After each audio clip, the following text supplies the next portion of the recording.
Sua sogra tem... Pessoal, estão me ouvindo?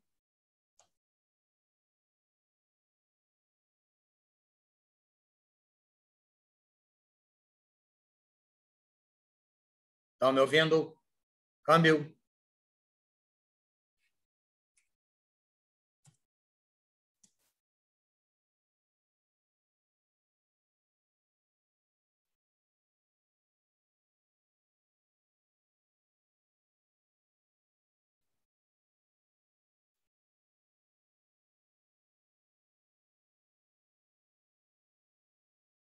Bem, vamos dar continuidade aqui, então, à nossa aula, tá? As pessoas estão entrando, mas a gente tem uma programação hoje, então a gente tem que continuar. Então, como eu falei no começo, as duas patologias mais prevalentes de obstetrícia é a hipertensão arterial, específica da gravidez, hipertensão arterial crônica, hipertensão arterial essencial ou transitória, tá? E as suas complicações. Mas também existe uma outra patologia que só surge na gestação, que é o diabetes mellitus gestacional. Ele só surge durante a gestação. E também tem o paciente que é diabético e que engravida. Antes do advento da insulina, né, raramente a paciente conseguia sobreviver, o feto, principalmente a paciente também, conseguia sobreviver a uma gestação quando ela era pré-diabética, tá? Mas hoje, com o advento da insulina, houve uma grande modificação em relação a essa patologia, tá? Então, vamos lá.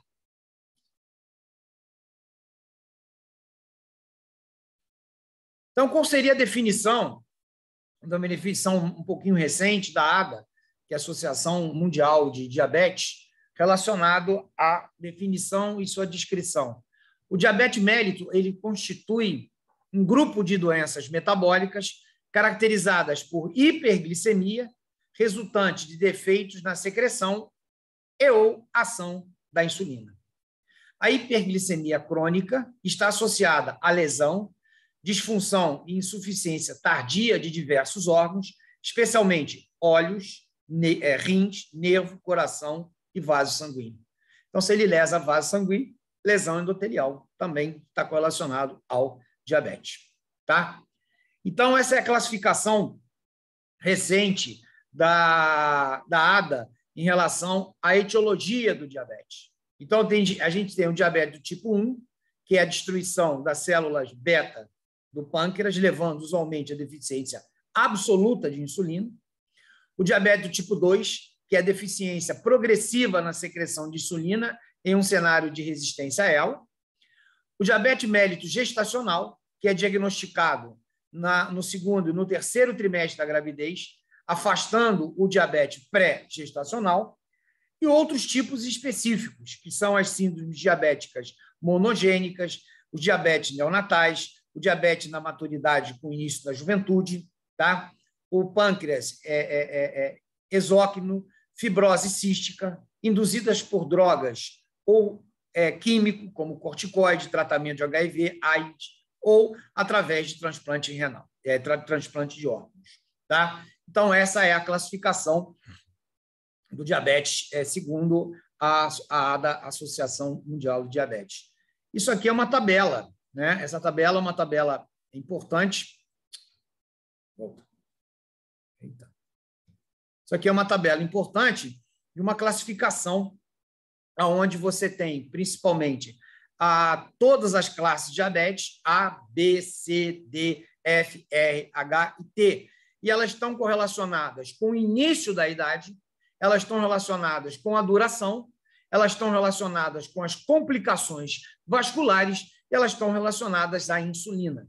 Então, como vocês podem observar, um diabetes que ocorre exclusivamente na gravidez, ele não tem complicação vascular e apenas 80% desses pacientes não necessitarão de insulina, 20% vai necessitar de insulina sim. O B, ele tem o início a partir de 20 anos, de 20 anos, tem duração menor de que 10 anos, não tem complicação vascular, tem que utilizar insulina e assim sucessivamente até você chegar ao transplante renal.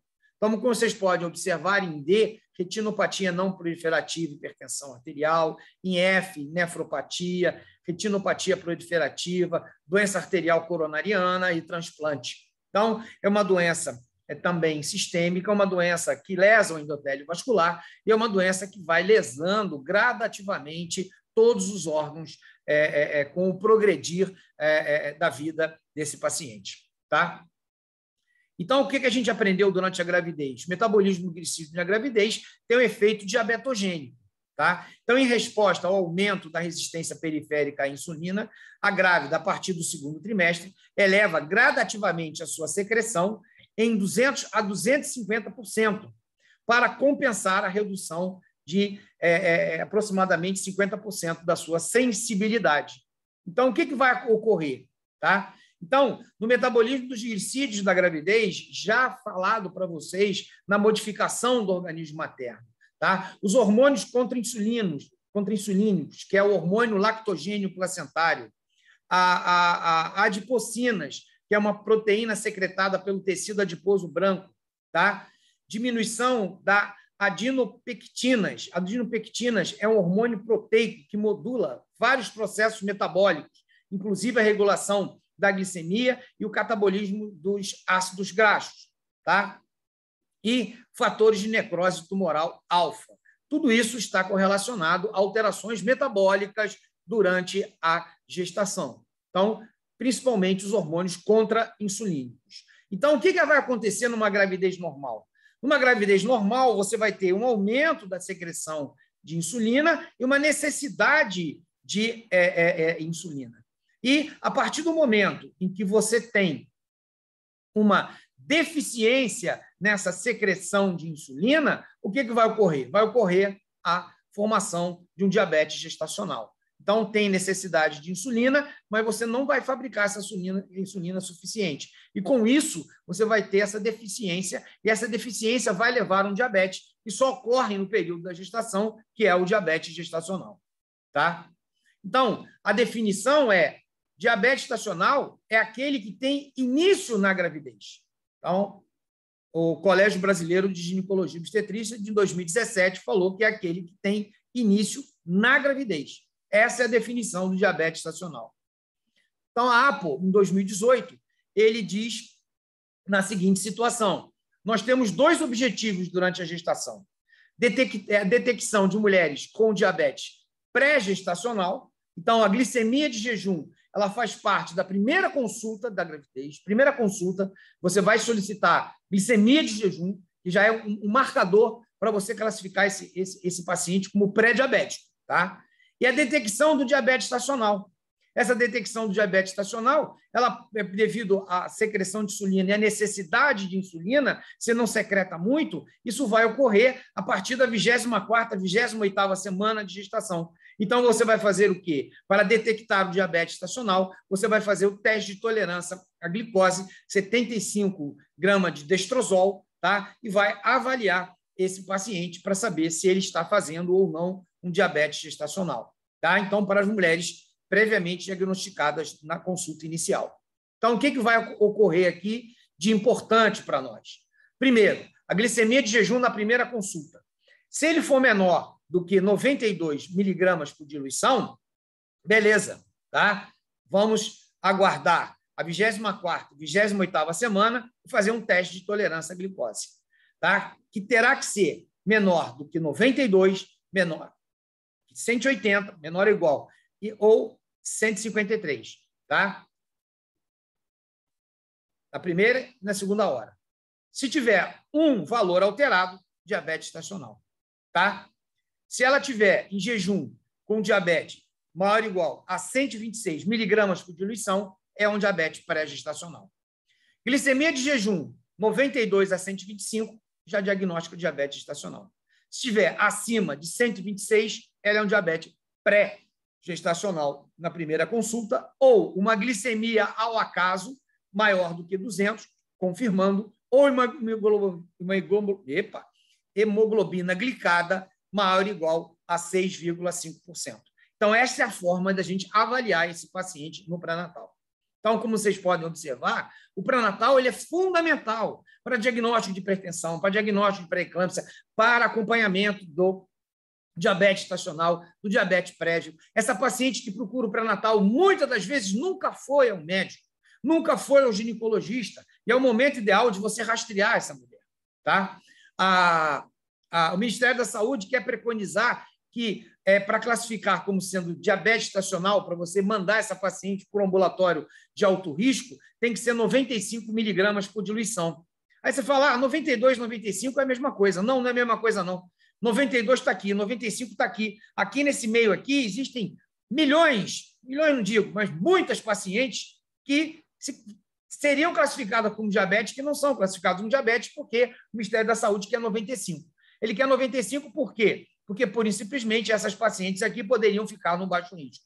E a gente não tem gente suficiente para fazer pré-natal esse de alto risco. Então, essa forma de você avaliar o paciente, uma glicemia de jejum, e aí você vai classificar depois um teste de tolerância à glicose. Se tiver um valor ou mais do que um valor alterado, você classifica esse paciente, sendo ele como diabetes gestacional. Tá? Então, o que nós vamos observar, a APO em 2008, para o diagnóstico de diabetes estacional? Então, a taxa de diabetes estacional ela aumentou muito. Tá? Então, isso foi preocupante não no Brasil. Aumentou quase em torno de 18%, aproximadamente. Então, aumentou a quantidade de pacientes que vai para o pré-natal de alto risco. Então, isso é um problema. A gente não tem pessoa suficiente para atender esses pacientes. Por isso que o Ministério da Saúde quis fazer uma gambiarra aí.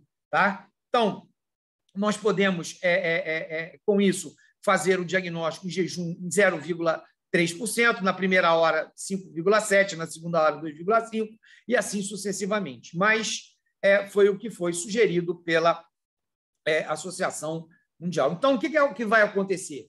Quando você tem excesso de açúcar, hiperglicemia materna, porque ela não tem insulina suficiente, ela vai ter uma glicose extra para o feto. E aí, essa glicose extra para o feto vai levar o quê? Vai levar a algo chamado macrosomia fetal. E essa macrosomia fetal, ela não é interessante. A criança nascer gorduchinha, bonitinha, fofinha, isso não é interessante. Isso pode causar diversos problemas. Tá? Então, o que vai acontecer? No diabetes médico gestacional? Uma hiperglicemia materna, uma hiperglicemia, hiperinsulinemia fetal. E quais seriam as complicações fetais? Macrosomia, tá? Com aumento do tecido adiposo, o ombro e o tórax vão ficar muito grandes. Isso pode levar ao que nós chamamos distocia de ombro no mecanismo do parto. É uma das piores complicações que eu já passei na minha vida, são distocias de ombro. Tá? Em fetos macrossômicos, é uma complicação terrível, difícil, são várias manobras que você tem que fazer, e muitas das vezes essas manobras não dão certo, e é complicado isso. Tá? Então, é uma complicação na hora do parto. Né? As neonatais, hipoglicemia fetal, né? E hiperbilirubinemia, tá? Levando esse feto para uma UTI neonatal. E as tardias, qual seriam? Obesidade infantil e doença cardiovascular no futuro. Então, essas são as complicações do diabetes mellitus gestacional para o feto. Tá? Então, qual seria o tratamento indicado para essa paciente? Estilo de vida, modificação do estilo de vida. 70%, 80% dos casos, você vai resolver isso com o quê? Dieta. Tá? Dieta. Exercício físico. manter a hemoglobina glicada abaixo de 6%. Tá? Medicação com insulina de 30% a 15% dos casos. Né? Então, a medicação só em 30% a 15% dos casos. Quando é que você vai usar a insulina? Quando a glicemia estiver maior ou igual a 95 e no pós-prandial, 1 hora tiver em torno de 140 ou a 2 horas em torno de 120. A metilmorfina é uma droga de segunda linha, tá? Mas não está recomendada. Tem alguns autores que recomendam a sua utilização, mas outros autores não recomendam. Então, fica aquela grande dúvida, faz ou não faz. E, com isso, a gente entra num dilema que é chamado autonomia do médico e autonomia do paciente, que muitas das vezes não está sendo respeitada no nosso país. O médico está perdendo a autonomia, tá? De medicar aquilo que ele acha certo, conforme a sua vontade e a sua boa relação médico-paciente. Tá? Então, é uma boa relação médico-paciente, você tem que conversar com o paciente e saber se ele concorda ou não com o seu tratamento. Tá? Se ele concordar, tudo bem. Se ele não concordar, você não faz o tratamento. Eu não utilizo metilmorfina para paciente com diabetes durante o período da gestação, mesmo sendo diabetes estacional ou diabetes pré-gestacional. Esse é o meu pensamento. Então, exercício físico. Então, o que vai ocorrer? No mínimo, 150 minutos / semana de exercício aeróbico de intensidade moderada. Então, uma hidroginástica seria algo muito interessante. 50% a 70% da frequência cardíaca mínima, que é máxima, você tem que controlar isso. Tá? Você pode dividir isso em 3 dias na semana, como não, em 2 dias consecutivos sem atividade física. Então, isso é importante, essas atividades físicas. Atividade de baixo impacto, você realizar, caminhar na piscina, enfim, isso aí são atividades de baixo impacto. Tá? Então, a conduta obstétrica, né, no diabetes classe A1, que não necessita, entre aspas, de avaliação fetal. Não necessita, entre aspas, de avaliação fetal. Isso é a Sociedade Americana de Ginecologia e Obstetrícia que acha, não, o diabetes não precisa de avaliação fetal. Eu pergunto, ora, se o Ministério da Saúde preconiza 3 ultrassons durante o período da gestação, início o morfológico e no final da gestação, você não está avaliando? Tá? Então, não precisa de avaliação. Qual é o tipo de avaliação que não precisa? Não precisa de uma avaliação, como, por exemplo, um classe 2, que é um diabetes que usa, que é gestacional, mas que vai ter insulina, que aí você vai ter o quê? Você vai ter que avaliar esse feto através do quê? Através do perfil biofísico simplificado, que é a cardiotocografia e a quantidade de líquido amniótico, a ultrassonografia seriada a cada 4 semanas, a cada mês você vai fazer ultrassom, para ver a quantidade se o feto está crescendo muito, se ele está tendo um macrosômico, ou se ele está tendo muito líquido, polidramia. Se ele estiver tendo muito líquido, polidramia, significa o quê? Significa que ele está urinando muito, significa que ele está levando um aporte de açúcar muito grande, e ele está urinando muito. Isso não é interessante. Tá? Essa gravidez não deixar passar de 40 semanas de gestação e indução eletiva do parto, se houver indicação para tal, se ela não entrar em trabalho de parto. Normalmente, a gente com diabetes, a gente não deixa chegar muito lá para frente, não, porque quanto mais tempo o feto vai, a idade gestacional vai seguindo, mais quantidade de açúcar ele vai recebendo e maior ele vai ficando. Tá? E, com isso, pode proporcionar as chamadas distócias ou distocias de ombro, que são terríveis para um obstetra. Tá? Então, isso aqui. Em relação ao pós-parto, o que nós temos em relação ao pós-parto? Bem, em relação ao pós-parto, a gente vai ter na seguinte situação. Você vai fazer um teste de tolerância à glicose de 2 horas, entre 4 e 12 semanas no pós-parto. Tá? Em jejum, se for maior que 125 ou 2 horas 199, essa paciente vai ser classificada como diabetes mellitus, encaminhada para o tratamento.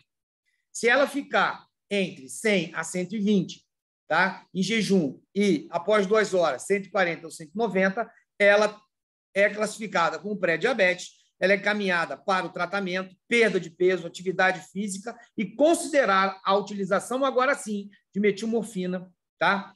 Se jejum em 2 horas alterado, tratamento médico nutricional e estado glicêmico atual. Então, essa paciente será acompanhada. Se ela tiver em jejum menor que 100 e na segunda hora menor que 140, é normal orientar ela perda de peso, atividade física e estado glicêmico a cada 1 a 3 anos, que ela pode, no futuro, ela vai fazer um diabetes tardio. Então, é isso que a gente tem em relação ao diabetes gestacional. Tá? E o aconselhamento pós-concepcional? Recorrência próxima da gravidez, 48%. Então, você vai ter, nas primíparas, 40% de possibilidade, nas multíparas, 72%. Após 20, 28 anos, 70% se tornarão diabetes do tipo 2. Então, esse é o problema. Tá? Então, dieta, exercício físico e metilmorfina são indicados para reduzir a incidência do diabetes do tipo 2. Então, conforme essa tabela aqui, é importante você observar não só a recorrência, mas também que essa paciente vai se tornar uma diabética. Então, nós temos que acompanhar esse pós-parto, né? Então, acompanhar essa paciente também, encaminhar essa paciente. O diabetes gestacional ele é muito tranquilo quando não se usa insulina, tá? Mas é importante o acompanhamento após o parto, porque essa paciente vai ser uma futura diabética, né? Então, a incidência do diabetes pré-gestacional, nós temos que a população americana ela tem uma incidência de 9,3% da população, do tipo 1 chega de 5% a 10%, do tipo 2, 90% a 95%, segundo a classificação do CDC e a ADA. Tá? Então, como é que a gente vai ver esse paciente relacionado a esses fatores de risco, né? Então, índice de massa corporal elevado, acima de 25 kg por metro quadrado, é um dos mais seguidos fatores de risco para esse paciente diabetes. Hemoglobina glicada de 5,7%, tolerância à glicose alterada ou glicose de jejum alterada em testes anteriores, parente de primeiro grau com diabetes, etnias, raça de alto risco, tá?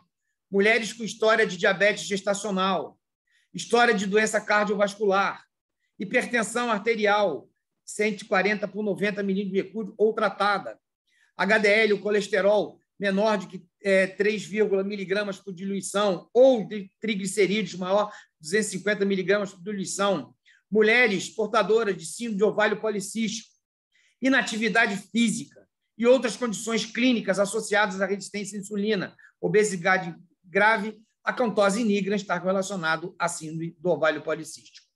Tá? Então, nessas pacientes que a gente observa em relação a esse diabetes gestacional, essas categorias de risco aumentadas para esse diabetes pré-gestacional. Então, é uma glicose de jejum alterada, entre 100 a 125 miligramas por diluição, ou uma tolerância à glicose, tá? Onde ela tem, após 2 horas, você tem entre 140 a 199 miligramas por diluição, ou uma hemoglobina glicada entre 5,7% e 6,4%.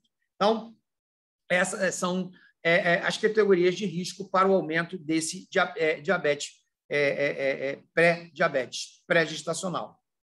E critérios para o diagnóstico de diabetes. Então, a glicemia de jejum. A primeira glicemia maior ou igual a 126 miligramas por diluição, ou uma glicemia de 2 horas maior ou igual a 200 miligramas por diluição, por teste de tolerância à glicose, hemoglobina glicada acima de 6,5, tá? E uma glicemia ao acaso, em pacientes com sintomas de hiperglicemia. Aquele paciente que bebe muita água, que urina muito, e aí você vai e faz uma glicemia ao acaso, ele está maior ou igual a 200 miligramas por diluição. Tá? Então, isso são sinais relacionados ao diabetes pré-gestacional. Primeira coisa importante que nós temos que observar aqui. Aquela paciente que é diabética, eu pretendo engravidar. Se ela pretende engravidar, a gente tem que se preocupar com essa paciente. Preocupar com o quê? Malformação fetal, principalmente.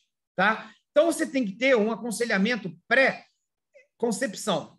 Então, primeiro, ela vai procurar um ginecologista, ela vai procurar, depois ele vai encaminhá-la para o endocrinologista, tá? Você vai começar a iniciar ácido fólico, tá? Nesse paciente pré-gravidez, de 4 a 5 miligramas por dia, tá? Até 12 semanas de gestação, para evitar distúrbio do tubo neural. Para evitar malformação fetal, tem que ter um controle rigoroso. Se ela tiver a hemoglobina glicada menor do que 6,5, beleza. Mas se ela tiver uma hemoglobina glicada acima de 10, desencorajar a gravidez, porque há risco de malformação fetal. Então, você deve desencorajar a gravidez desse paciente, porque há risco de malformação fetal. Tá? Então, aqui é uma foto muito interessante. Você olha para esse nenenzinho aqui, aí fica assim, que bonitinho, fofinho. Ele é o infante da mãe diabética. Ele é o gigante do pé de barro. Ele é grande, ele é bonito, mas ele é extremamente frágil. O seu pulmão custa amadurecer, tá? Ele tem hipoglicemia, ele tem alterações de hiperbilirubinemia, enfim, é uma criança preocupante. Porque muitas das vezes você acha que ele está a termo e ele é prematuro, com 4 quilos. Olha só que absurdo. Então, é um gigante de pé de barro, né? Então, quais seriam essas malformações congênitas? Ela vai aumentar de 4 a 10%, ou seja, risco de 2 a 3 vezes, na população geral.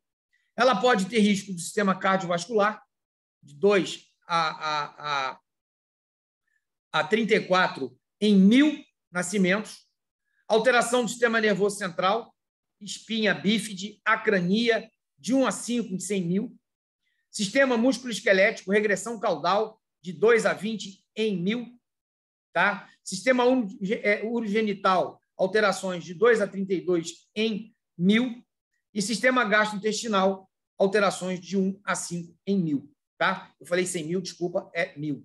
Então, aqui no sistema cardiovascular, de 2 a 34 em 1.000. Sistema nervoso, de 1 a 5 em 1.000. Sistema esquelético, de 2 a 20 em 1.000. É muita coisa.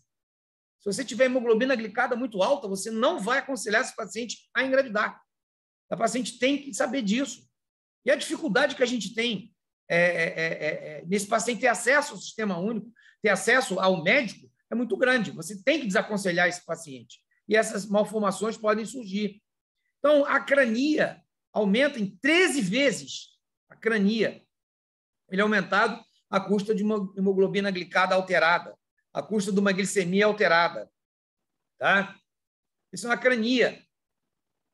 Anencefalia. Né? Então, é complicado. Espinha bífide. Espinha bífide oculta, que pode ocorrer em 2% do adulto. Tá? Espinha bífide cística, a meningocele em 10% e a mielomeningocele em 90% dos casos de paciente, aumenta em 20 vezes a espinha bífide em relação a outro tipo na população normal. Quando você engravida com a hemoglobina glicada alterada. Tá? Síndrome da regressão caudal aumenta em 600 vezes a síndrome da regressão caudal. É a serigomelia, regressão caudal, é a síndrome da sereia. Né? Então, regressão caudal. Então, é um problema seríssimo essas malformações. Então, esses pacientes deveriam ser extremamente bem avaliados antes de engravidar. E, infelizmente, elas vêm grávidas e não... E malformações cardíacas e necessidade de fazer ecocardiograma fetal nas diabéticas, a gente não tem acesso a isso. Tá? Não tem acesso ao ecocardiograma fetal. Muitas das vezes a paciente deixa de comer para poder pagar. É um absurdo isso. Tá? E o grande problema também que a gente tem é a macrosomia fetal. Então, ela vai ter uma difusão facilitada de glicose, uma hiperglicemia hiperinsulinemia fetal, um peso acima de 4 quilos, gordura desproporcional, principalmente no ombro e no tórax, levando às distócias ou distocias de ombro.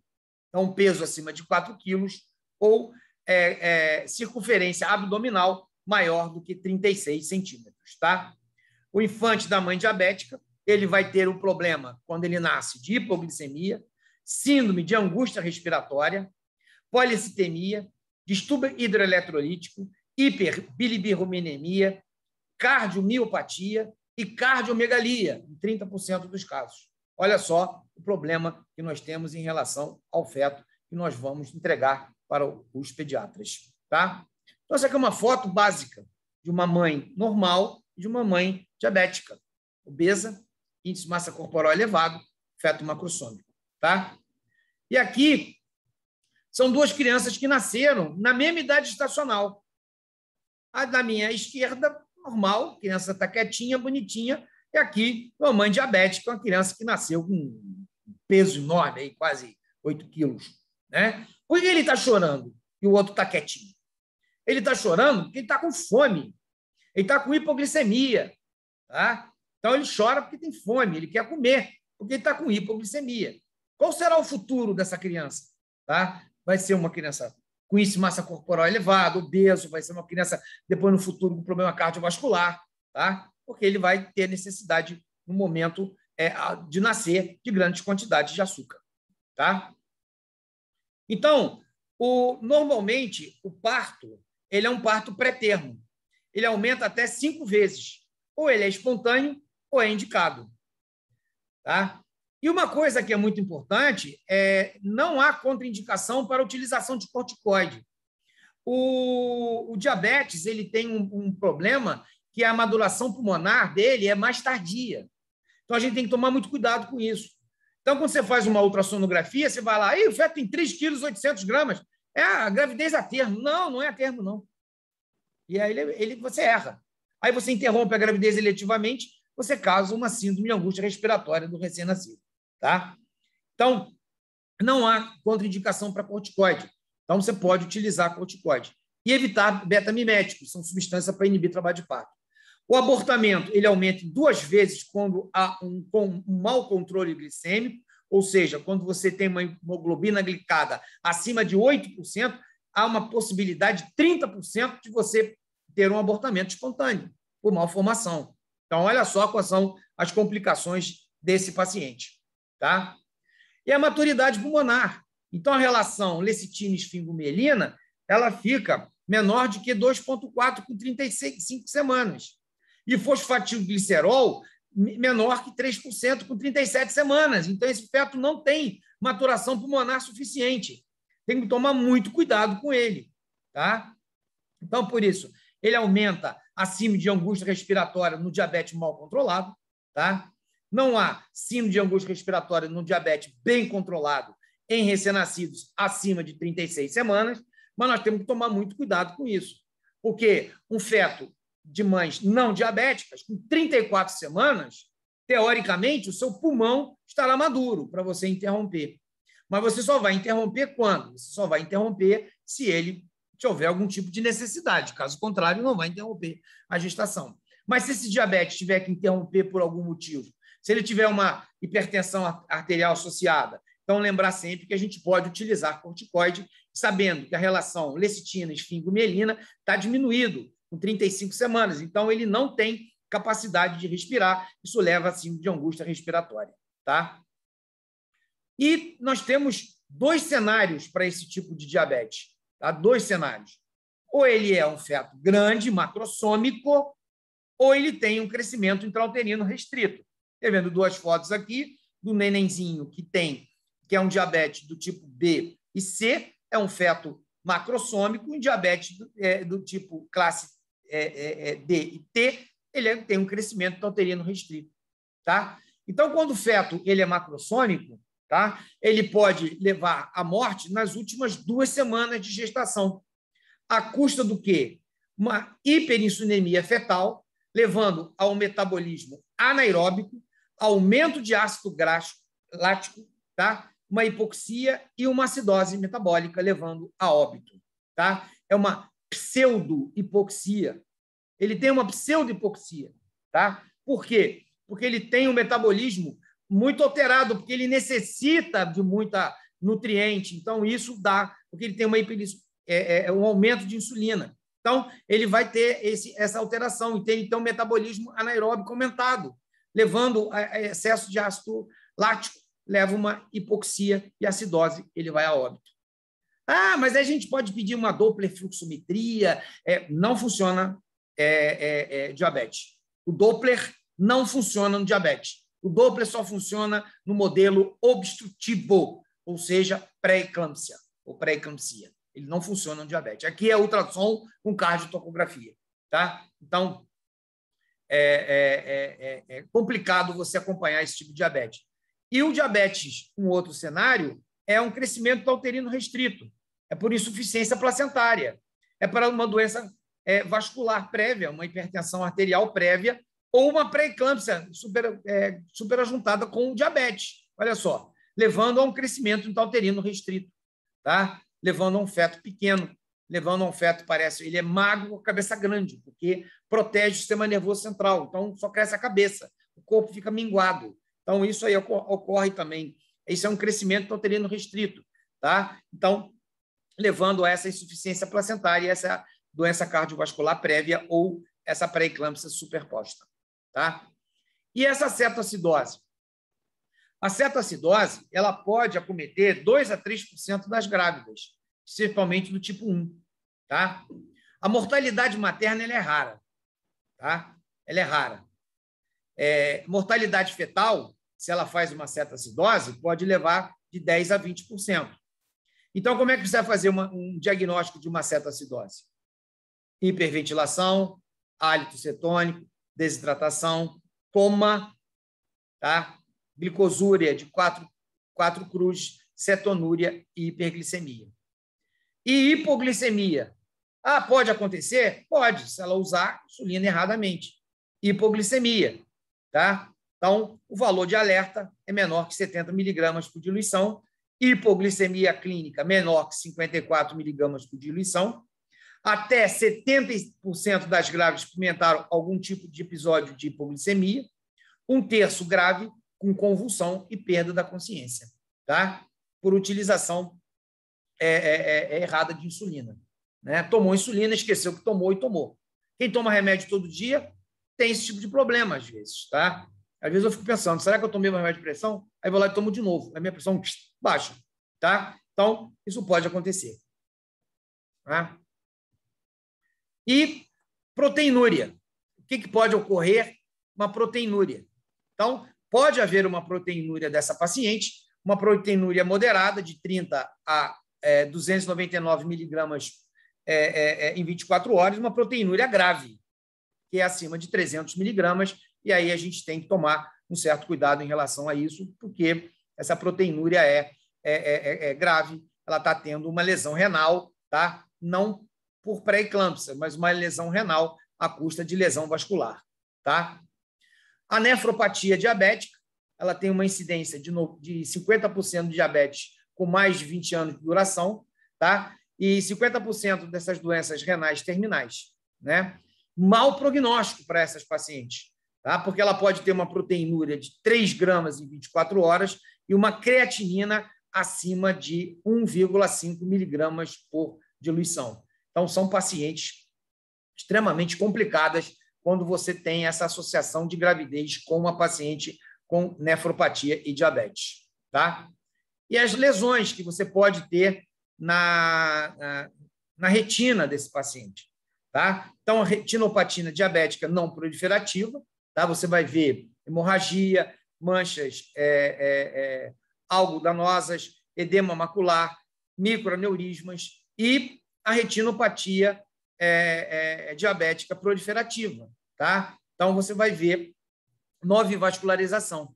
Então, são situações importantes. Essas retinopatias podem levar à cegueira se essa paciente não fazer o tratamento adequado durante esse período, tá?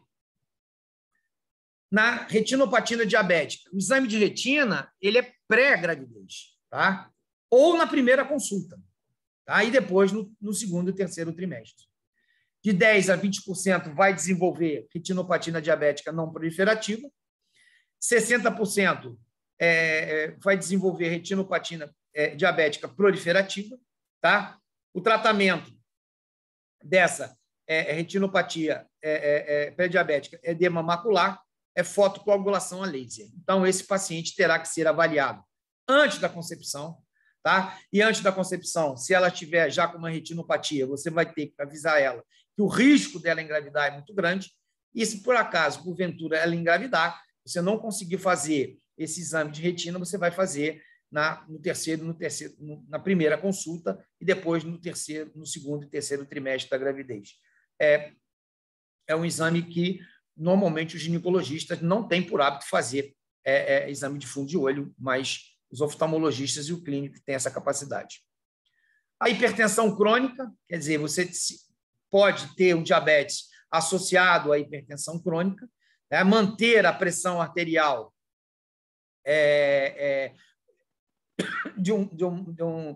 entre 120 a 160 batimentos por minuto, 120 a 160 milímetros por mercúrio, tá? Então, você vai manter essa pressão arterial assim, não, abaixo de 160, tá? Mas não pode baixar de 120, e a pressão sistólica entre 80 a 100 milímetros de mercúrio. Então, vai acometer 70% dos diabetes, essa hipertensão crônica, tipo 1, a custa de uma nefropatia, e do tipo 2, a síndrome metabólica. Estão contraindicados todos aqueles medicamentos que estão contraindicados durante o período da gestação, inibidor da ECA, e etc. E diurético, tá? Então, será indicado para essa paciente a alfa-metildopa, tá? E a nifedipina. Então, são aqueles medicamentos que eu já falei para vocês várias vezes, e alguns de vocês já tiveram a oportunidade de observar isso durante o pré-natal com pacientes com hipertensão arterial, tá? Em relação à pré-eclâmpsia no diabetes, você tem uma incidência que vai de 30% a 50% dos casos com proteinúria e com maior que 50% nos casos com insuficiência renal.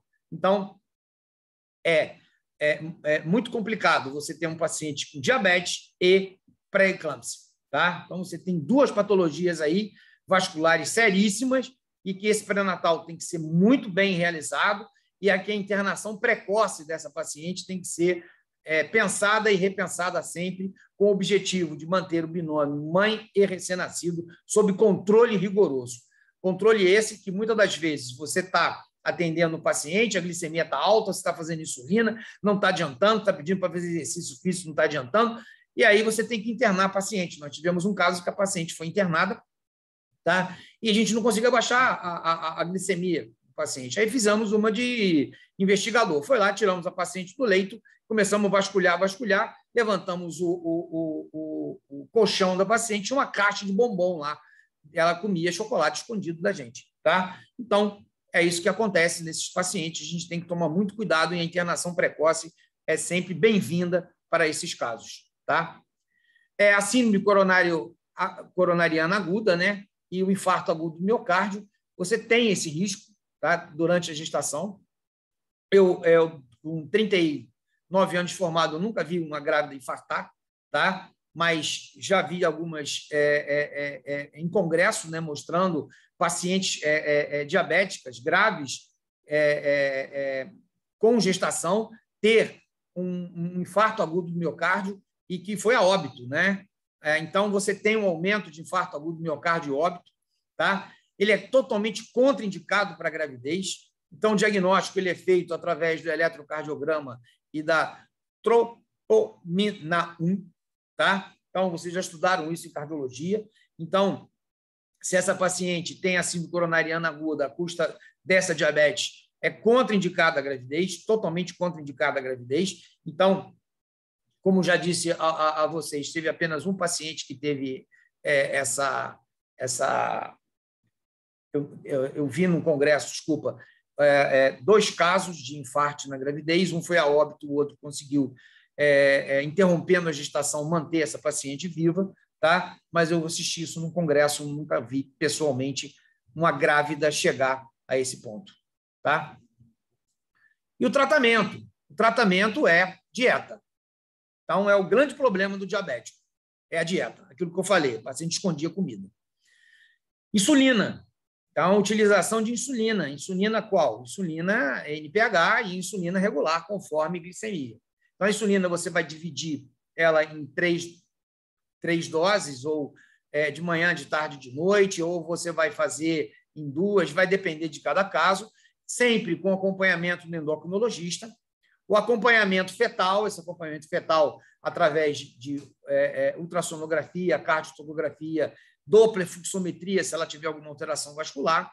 E o parto, você vai organizar esse parto da melhor forma possível para evitar a síndrome respiratória do recém-nascido. Tá? Então, as necessidades de insulina eles vão aumentando durante a gravidez. No primeiro trimestre, ele está diminuído. Você vai utilizar 0,8 unidades por quilograma dia, dividido em 3 vezes. Depois, no segundo trimestre, você vai aumentar para uma unidade por quilograma peso por dia. E no terceiro trimestre, 1,2 unidades por quilograma dia. Obviamente, observando os níveis glicêmicos monitorados que devem permanecer em jejum abaixo de 95, na primeira hora abaixo de 140 ou na segunda hora abaixo de 120.